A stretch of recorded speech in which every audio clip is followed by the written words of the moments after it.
The studio lights didn't just shine, they prowled the set like hunters, daring someone to slip.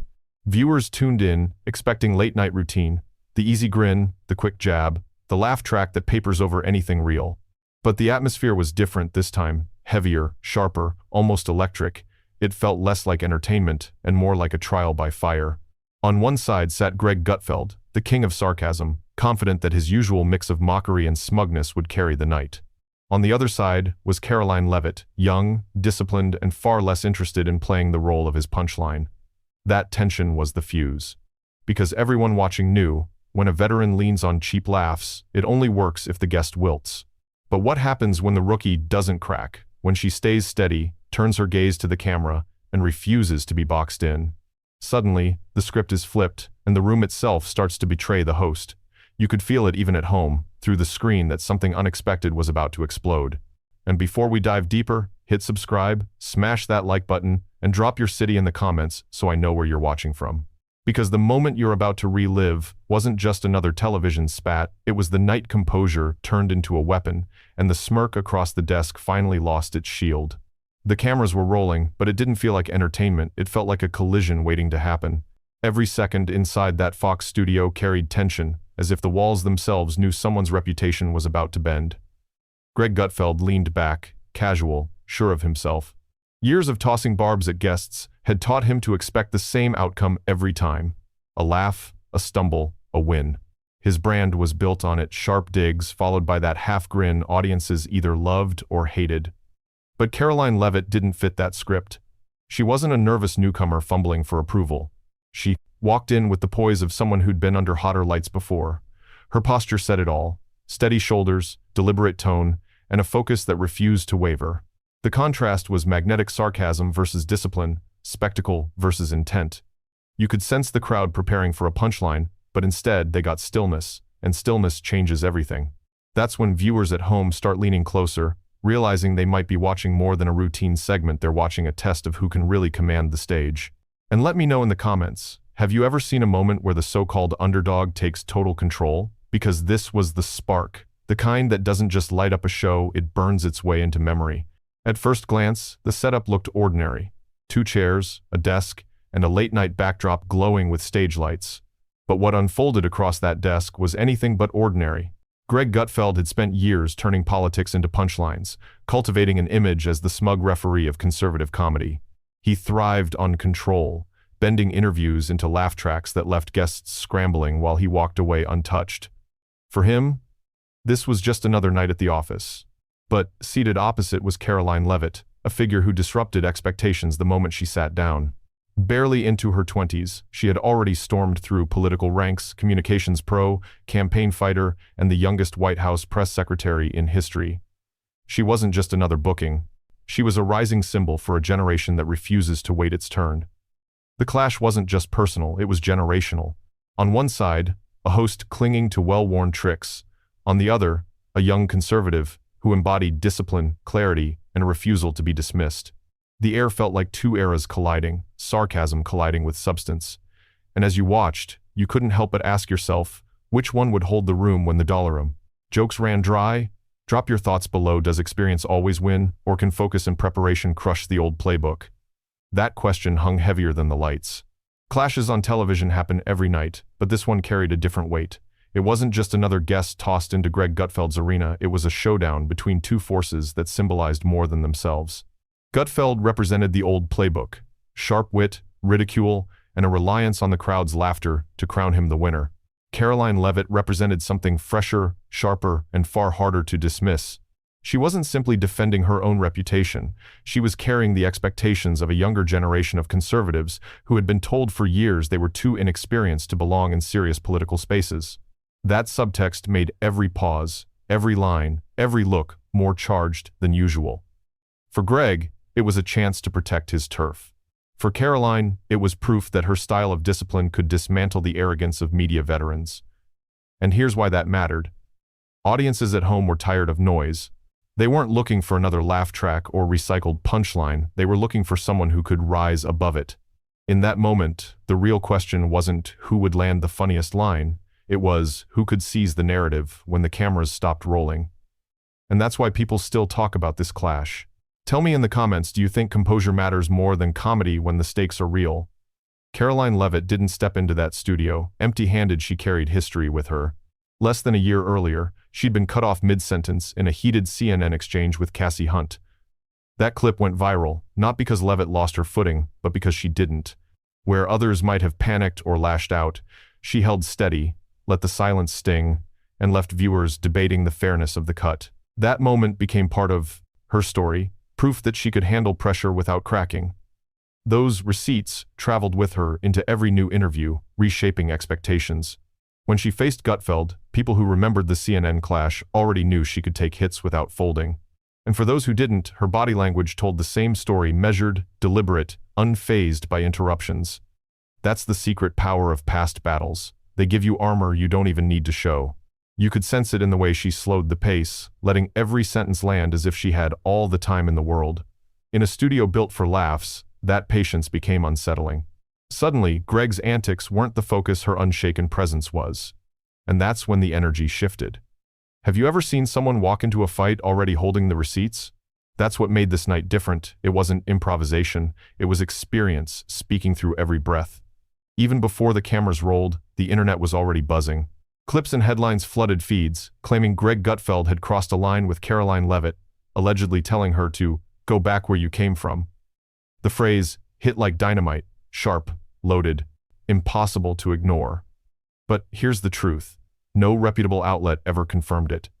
The claim lived in viral edits, slowed-down clips, and flashy thumbnails designed for clicks. Still, perception can be as powerful as fact. By the time Karoline sat in that chair, millions had already seen the rumor, believed it, and shared it. That made the tension in the room heavier than usual. Because even if the words had never been spoken, the idea of them was already alive, shaping how people judged every glance, every pause, every exchange. For Greg, it was an invisible cloud, something he couldn't swat away with a joke. For Karoline, it was a chance to show that whispers and headlines wouldn't define her. And here's where it gets interesting. Sometimes, what people think happened matters more than what actually did. That's how narratives are born. So tell me, when you watch a moment like this, do you trust the raw clip or the viral version racing across social media? Drop your take below, because in this case, the rumor became a third guest at the desk. Late-night political talk shows run on formulas, and Greg Gutfeld's was no exception. An ambush isn't sloppy, it's choreography. First, ease the guest in with a smile that feels harmless. Next, toss a question designed not to seek answers, but to box them in. Layer on the audience chuckles, train the spotlight on hesitation, and pounce the second the guest slips. It's a trap dressed up as banter, and Greg had perfected it over years of practice. But here's where the script unraveled. Karoline Leavitt refused to play along. Instead of rushing to match his tempo, she slowed down. Her words landed like anchor points, steady and precise, impossible to twist without exposing the setup. Every time Greg tried to steer the conversation toward ridicule, she dragged it back to substance with a single sharp phrase. The usual rhythm jab, laugh, stumble, repeat, collapsed in real time. The crowd, conditioned to roar on cue, sat in an awkward quiet, waiting for the punchline that never came. That silence was proof the ambush was failing. Because a trap only works if the target panics, and Karoline didn't. And let's be honest, how many times have you seen a guest actually flip the script on the host? Not often. That's why this exchange stung. The host lost control of his own stage, and everyone at home could see it. What separated Karoline Leavitt from so many others who'd faced that desk was strategy. She didn't walk in to match Greg Gutfeld's pace. She walked in with a blueprint. Call it the 3 rules of control. Rule 1. Tempo management. Instead of chasing interruptions, she delivered her points in short, deliberate bursts, sentences so tight that cutting her off would have looked desperate, not clever. Rule 2. Fragmented facts. She didn't drown viewers in numbers or jargon. She dropped clean, quotable lines that stuck even after the cameras cut. It wasn't about proving she knew everything. It was about giving the audience something simple they could repeat. Rule 3. Lens loyalty. While Greg leaned on studio reactions, Karoline made the smarter play. She spoke to the camera, the millions watching at home, the real jury of the night. Every time she shifted her gaze beyond the desk, she made Greg look smaller, trapped in his own box. Together, those rules did something rare. They flipped the environment. Instead of reacting to the ambush, she forced him to react to her steadiness. That's why the pressure seemed to slide off her shoulders and onto his. And let me ask you, if you were sitting in that chair, which rule would you lean on first? Tempo, facts, or the camera pivot? Drop your pick in the comments, because that's the playbook she just turned into a masterclass. Television thrives on noise, laughter, applause, crosstalk, anything that keeps the pace frantic. Producers bank on that rhythm because it hides weakness and rewards the loudest voice. But sometimes, the deadliest weapon isn't sound, it's the absence of it. Karoline Leavitt understood that. When Greg Gutfeld threw interruptions her way, she didn't scramble to overtalk him. She let the pause hang, steady as stone, staring through him and then into the lens. That quiet wasn't hesitation, it was command. The audience, conditioned to laugh on cue, suddenly froze, unsure how to respond. Without a punchline to follow, the laugh track never came. And in that stillness, the balance of power shifted. For Greg, it was a trap, closing in on itself. Every second without noise made his jabs feel smaller.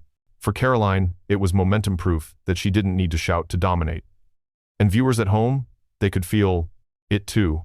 Because silence forces people to lean in, to wonder what comes next, to sense that something important is about to land.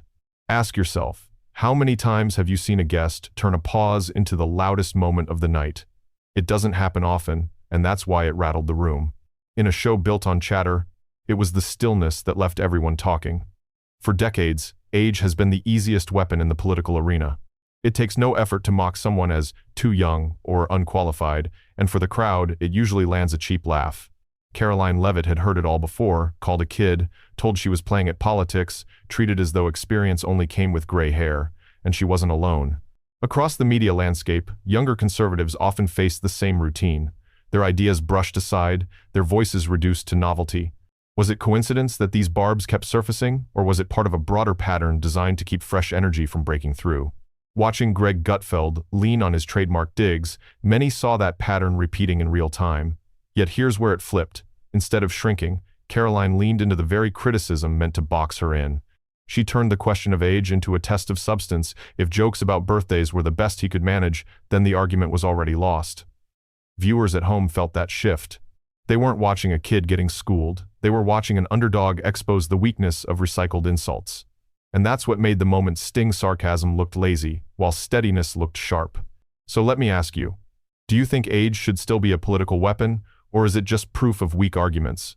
Share your take below, because this clash made the question impossible to ignore. Provocation has always been the lifeblood of late-night commentary. Push the envelope, say the thing others won't, and you keep the spotlight burning. Greg Gutfeld mastered that. He thrived on being the jester who dared to cross boundaries. But provocation has a razor edge. It only works when the audience still sees it as daring. Cross too far, too often, and it stops being clever, it starts feeling reckless. Recent controversies had already shown Gutfeld walking that line. His attempt to joke about reclaiming toxic labels drew backlash far beyond the usual critics, making even longtime viewers question whether shock had replaced wit. That history followed him into every exchange, including this one. Sitting across from Karoline Leavitt, the risk was clear. One misstep, and the crowd might turn on the performance. Karoline didn't have to call it out directly. She simply let his digs bounce off, each one sounding thinner as she pivoted back to substance. The harder he leaned on sarcasm, the more it looked like routine rather than risk. And audiences notice when the formula feels tired. They stop laughing with you and start wondering if you've lost your edge. What do you think? Does provocation still work in politics, or has the line already been crossed too many times? Comment below, because in that moment, the balance of risk was all on Greg's side. Every interview has a tipping point, the instant when control shifts, not with a shout, but with a single, clean pivot. For Karoline Leavitt, that moment came when she dropped the banter entirely and went straight to policy. While Greg Gutfeld circled the desk with jokes, she slid in a line about small businesses suffocating under regulation. Simple, relatable, impossible to dismiss. It wasn't wrapped in jargon or padded with statistics. It was the kind of sentence that sticks in a viewer's head long after the segment ends. That shift mattered. Suddenly, the audience wasn't waiting for Greg's next punchline, they were thinking about their own bills, their own struggles. The atmosphere changed from performance to reality, and Greg's sarcasm couldn't compete with that. He tried to undercut her with humor, but the rhythm was broken. Karoline wasn't debating him anymore. She was speaking directly to the millions at home, using plain language that cut sharper than any wisecrack. That's the secret power of a pivot. It turns a staged fight into a meaningful exchange, and in doing so, it exposes who actually has something to say. And let me throw this question to you: when you're watching these kinds of segments, do you care more about clever lines or real answers? Drop your thoughts below, because that's the exact contrast this moment laid bare. In today's media world, the real battle doesn't end when the cameras stop, it starts when the clips hit the internet. Within minutes, snippets of Karoline Leavitt's exchange with Greg Gutfeld were circulating across Twitter, TikTok, and YouTube. Editors froze frames at the exact moment his grin faltered. Memers replayed her steady stare against his awkward shuffle. Hashtags ignited. Number Control V's comedy. Number Leavitt turns the table. Number Gutfeld outplayed.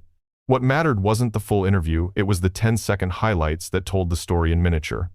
That's the timeline effect. The studio might favor the host, but once the clip leaves the building, the crowd writes its own verdict. And this time, the verdict wasn't flattering for Greg. His quips landed flat in isolation, while her sharp one-liners and deliberate pauses looked even stronger on replay. Suddenly, people who had never watched his show were debating it online, not because of him, but because of her. That's the danger of underestimating an opponent in the digital era. Your own platform can become their launchpad. And that's exactly what happened here. Tell me this: when you see a clip out of context, do you trust the edit, or do you go back and watch the whole thing?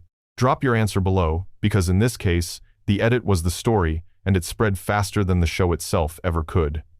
Greg Gutfeld may have entered the studio as the veteran, but Karoline Leavitt walked in as the face of something bigger, a generational shift. For years, young conservatives have been told to sit quietly, mocked as too inexperienced, or brushed off as internet kids. Yet here was Leavitt, barely into her 20s, commanding a national stage with the discipline of someone twice her age. Her resume wasn't theory, it was record-breaking. Campaign operative, communications pro, youngest White House press secretary in history. She had already climbed mountains that most only dream of, and that mattered. Because for Gen Z conservatives watching at home, this wasn't just a television clash. It was proof that their voices weren't side notes, they were becoming center stage. Every time Greg tried to reduce her to a punchline, she turned the dismissal into evidence of exactly why her generation refuses to play by old rules. She wasn't trying to fit into the mold, she was shattering it. And that hit harder online, where younger viewers clipped her lines and shared them with captions like, "This is how you handle the old guard." It became more than an interview, it became a generational statement. And let me ask you, do you think younger leaders have to fight harder to be taken seriously, or are we finally watching that barrier break? Share your take in the comments, because this moment made the divide impossible to miss. Every ambitious figure eventually steps into a room where the odds are stacked, the questions are rigged, and the audience is primed to laugh at their expense. Most flounder under that kind of pressure. Karoline Leavitt turned it into a live tutorial. She proved that survival in hostile territory isn't about yelling louder, it's about rewriting the rules. First rule, don't drown in detail. Bring 3 sharp points, not 30, and make them unforgettable. Second, compress everything into headlines. If a viewer couldn't repeat it after weekend, hearing it once, it's too long. Third, control your reactions. Never let interruptions set your pace. Steady delivery forces the host to either back down or look desperate, cutting you off. That combination transforms a trap into a stage. Watching Leavitt, you could see it in motion. Her lines were short, repeatable, and framed for the audience at home, not the chuckles in the studio. And that flipped the script. Suddenly, it was Greg scrambling for rhythm, not her. That's why people shared the clip, not just as entertainment, but as instruction. It became a case study in poise under fire. So let me ask you, if you were thrown into a setup designed to humiliate, would you fight with volume or with strategy? Drop your answer below, because this moment showed exactly why composure beats chaos every time. Amid all the sparring, it's easy to forget why Karoline Leavitt sat in that chair in the first place. She hadn't come to trade jabs or play along with late-night theatrics. She came to talk about issues that actually touch people's lives. At every opening, she tried to push the conversation back to the economy, how small businesses are suffocating under red tape, how inflation eats away at family budgets, how ordinary workers feel abandoned while politics turns into performance. These weren't lofty abstractions. They were the stories she had heard from real voters, condensed into lines sharp enough to cut through the noise. And when one of those lines slipped past Greg's sarcasm, the mood shifted. Suddenly, the audience wasn't waiting for a punchline. They were picturing their own rent, their own paychecks, their own kids. That's when the contrast became glaring. Greg was chasing laughs, while Karoline was chasing relevance. The ambush lost its teeth the moment she made policy sound more urgent than parody. And viewers at home noticed. They didn't need a 10-point plan, they needed someone willing to say out loud what they were already feeling. What about you when you watch a clash like this? Do you want more comedy, or do you want the conversation dragged back to real life? Let me know in the comments, because that choice is exactly what defined this moment. Media giants rarely admit when they lose control, but you can always spot the moment they blink. It's subtle, an awkward pause, a shift in tone, a recalibration of questions that suddenly sound softer. That night, you could feel it. Greg Gutfeld's rhythm, usually airtight, wobbled as Karoline Leavitt refused to play the role of punchline. The studio audience, trained to laugh on cue, hesitated. Producers backstage no doubt felt it too. The formula wasn't landing, and when a show built on control starts to lose its grip, the gatekeepers quietly adjust. They won't issue statements or apologies, why would they? Instead, they'll change the tempo next time, book a different kind of guest, ease up on the dismissive digs. Avoid the exact misstep that turned a routine ambush into a viral stumble. That's how the industry survives, not by admitting failure, but by tweaking just enough to prevent another clip from spiraling online. For Karoline, this was proof of something bigger. One composed performance could shake even the most confident machine. For Greg, it was a reminder that the old playbook isn't bulletproof. What do you think? Do media gatekeepers actually learn from moments like this, or do they just hide until the storm passes? Comment your take, because the night Karoline held her ground, the gatekeepers blinked, and nothing about that room felt the same again. Most television moments flare and fade within hours, buried by the next headline. But some clips escape that cycle. They become models, replayed in classrooms, war rooms, and living rooms as proof of how to win under pressure. Karoline Leavitt's exchange with Greg Gutfeld quickly joined that rare category. Consultants studied her delivery frame by frame, the way she slowed the pace, how she trimmed her answers into quotable bursts, how she locked eyes with the camera instead of getting trapped in banter. Debate coaches shared the footage with students, pointing out how silence, timing, and brevity can dismantle even the most seasoned provocateur. Online, younger conservatives clipped her lines with captions like, "This is the move," and "Take notes." It wasn't just about the takedown, it was about technique. That's what made it powerful. Anyone watching could adapt the blueprint, breathe, speak in headlines, refuse to be rushed, pivot to the real audience beyond the desk. Suddenly, pulling a Leavitt became shorthand for turning an ambush into an advantage. And that's the mark of a true playbook. It doesn't just record a moment, it teaches one. If you were stepping into a hostile interview tomorrow, which tactic would you steal first? The pause, the pivot, or the stare? Drop your choice in the comments, because this wasn't just television, it was training in disguise. Most televised clashes evaporate the moment the credits roll, but this one lingered like smoke after a fire. Karoline Leavitt didn't just survive Greg Gutfeld's stage, she redefined it. What was supposed to be a sparring match tilted into something symbolic. The old guard's sarcasm, exposed against a new voice's discipline. By the time she left that chair, the power dynamic was clear. Greg had the set, the desk, the years of reputation, but she walked away with the narrative. And that's the kind of turn that doesn't fade. Every smirk he delivers now carries the shadow of that night, a reminder that his armor can crack. Every interview she gives carries the imprint of composure that turned a stacked room into her stage. For viewers, the lesson was obvious. Authority isn't always about age or airtime, it's about who owns the moment when the script collapses. That's why this clip still circulates. It wasn't just entertainment, it was the reminder that control doesn't belong to the loudest voice, it belongs to the one who refuses to blink. And here's the real question, do you think this was just one night, or the start of a shift in who gets to own the mic? Drop your answer below, because when a single exchange rewires the conversation, the impact doesn't vanish, it lasts. When the cameras cut and the lights dimmed, the real battle spilled online. Clips raced through feeds, debates erupted in comment sections, and people who had never watched Gutfeld's show suddenly knew the story. For Greg, the night left a bruise, his trademark wit, once untouchable, looked worn, even fragile. For Karoline Leavitt, it was transformation. She walked into that studio framed as the underdog and walked out as a symbol of discipline in a culture obsessed with noise. And that's why this moment matters long after the broadcast ended. It wasn't just about one guest or one host, it was about who gets to own the mic when the script collapses. Karoline proved that authority doesn't always belong to the loudest or the most seasoned. Sometimes it belongs to the one who slows down, locks eyes with the camera, and dares to flip the frame. That's why people are still talking about it, because it felt bigger than television, like a shift in who gets taken seriously. And now, I want to hear from you. Who do you think really won this clash, Greg, with his years of experience, or Karoline with her unshakable control? Drop your answer in the comments, hit that like button if you think Composure beat comedy, and don't forget to subscribe so you never miss the stories reshaping politics right in front of us. This wasn't just a skirmish, it was a turning point, and its echo is still ringing.